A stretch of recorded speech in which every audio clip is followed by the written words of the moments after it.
সুপ্রিয় দর্শক আসসালামু আলাইকুম, কেমন আছেন আপনারা? নিশ্চয়ই ভালো আছেন। আজকের ভিডিওতে আপনাদের সবাইকে স্বাগত জানাচ্ছি। আজকে আমি আপনাদের সাথে শেয়ার করব বাচ্চা নর্মাল ডেলিভারি পজিশনে এসেছে সেটা বুঝবেন কিভাবে। দেখুন, অনেকে এটা নিয়ে প্রশ্ন করেন, তাই ভাবলাম যে আজকে সহজ দুটো উপায় বলবো যেভাবে আপনারা সহজে বুঝতে পারবেন। তাহলে চলুন মূল ভিডিওতে যাওয়া যাক। বাই দ্য ওয়ে, মূল ভিডিওতে যাওয়ার আগে একটা কথা বলি, আমি আমার চ্যানেলে pregnancy related, specially normal delivery related অনেক ইম্পর্ট্যান্ট তথ্য ভিডিও আকারে শেয়ার করে থাকি। এই তথ্যগুলো আমার পার্সোনাল এক্সপেরিয়েন্স ও আমার ডক্টরের সাজেশন থেকে নেওয়া। তাই আমার চ্যানেলটিকে যদি একবার আপনারা ভিজিট করেন তাহলে আপনারা আপনাদের প্রশ্নাতীত মনের অনেক প্রশ্নের উত্তর পেয়ে যেতে পারেন। আমন্ত্রণ জানাবো আমার চ্যানেলটিকে একবার ভিজিট করে দেখার। এবারে চলুন মূল আলোচনায় যাওয়া যাক। আমি শুরুতেই বলেছি আজকে আলোচনা করব বাচ্চার নর্মাল ডেলিভারির জন্য যে পজিশন প্রয়োজন সেখানে এসেছে সেটা বুঝবেন কিভাবে। দেখুন, আমরা সবাই জানি যে নর্মাল ডেলিভারির জন্য একটা বাচ্চার পজিশন অবশ্যই সেফালিক হতে হবে। সেফালিক পজিশন না হলে কিন্তু হবে না। অনেক সময় বিচ পজিশনেও কিন্তু নর্মাল ডেলিভারি হয়, কিন্তু বর্তমান সময় ডাক্তাররা সাপোর্ট করতে চান না, তারা সেফালিক পজিশনটাকে বেশি সাপোর্ট করেন। সেজন্য নর্মাল ডেলিভারির জন্য আপনার বাচ্চার পজিশন অবশ্যই সেফালিক হতে হবে।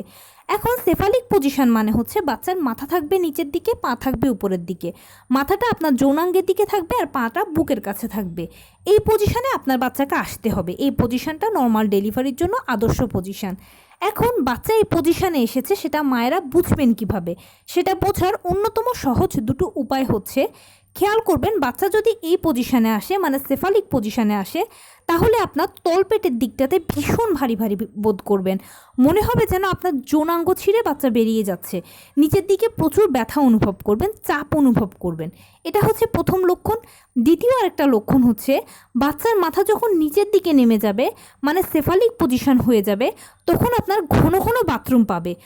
এরকম হবে যে আপনার বারবার প্রস্রাব আসছে, আপনি হয়তো টয়লেটে গেলেন কিন্তু অল্প কয়েক ফোঁটা প্রস্রাব হলো বা প্রস্রাব হলোই না, বাট তবুও আপনি চাপ ফিল করছেন। এর কারণ হচ্ছে বাচ্চা যেহেতু সেফালিক পজিশন হয়ে গেছে, তাই তার এখন চাপটা বা ভারটা আপনার ইউরিনারি ব্লাডারের উপরে পড়ার কারণে এরকমটা হয়েছে। আর যখন নিজের মধ্যে এই দুটো লক্ষণ দেখতে পাবেন তখন 100% শিওর যে বাচ্চার পজিশন সেফালিক হয়ে গেছে, সে নর্মাল ডেলিভারির জন্য প্রস্তুত। আর এই পজিশনটা বা এই অবস্থাটা তখনই তৈরি হবে যখন আপনি নবম মাসের গর্ভবতী থাকবেন। নবম মাসে বাচ্চাদের পজিশন সেফালিক হয়ে যায়, আর অষ্টম মাস পর্যন্ত বিভিন্ন ধরনের পজিশনে বাচ্চারা থাকতেই পারে, এটা কোনো ব্যাপার নয়। কিন্তু নবম মাসে অবশ্যই বাচ্চার পজিশনকে সেফালিক হতে হবে। আর যদি সেফালিক হয় তাহলে নবম মাসে আপনি এই দুটো লক্ষণ দেখবেন, আর তখনই বুঝবেন বাচ্চার পজিশন সেফালিক হয়েছে। তো এই ছিল আজকের ভিডিও। কেমন লাগলো বলুন। যদি ভালো লেগে থাকে ও হেল্পফুল হয়ে থাকে তাহলে প্লিজ লাইক, কমেন্ট, শেয়ার করতে একদম ভুলবেন না। আর সেই সাথে আমার চ্যানেলটিকে সাবস্ক্রাইব করার বিনীত অনুরোধ রইল। পাশে থাকা বেল আইকনটি ক্লিক করে দেবেন যেন আমি ভিডিও আপলোড করার সাথে সাথে আপনার নোটিফিকেশান পেয়ে যান। এছাড়া আপনাদের যদি কোনো প্রশ্ন থাকে কমেন্টসে জানাবেন, আমি রিপ্লাই দেব। প্লাস যদি কোনো পরামর্শ থাকে যে কোন বিষয়ের উপরে ভিডিও বানালে আপনারা উপকৃত হবেন সেটাও জানাবেন। আমি আপনাদের পছন্দের সর্বোচ্চ প্রায়োরিটি দেব। ভালো থাকবেন, সুস্থ থাকবেন। আসসালামু আলাইকুম।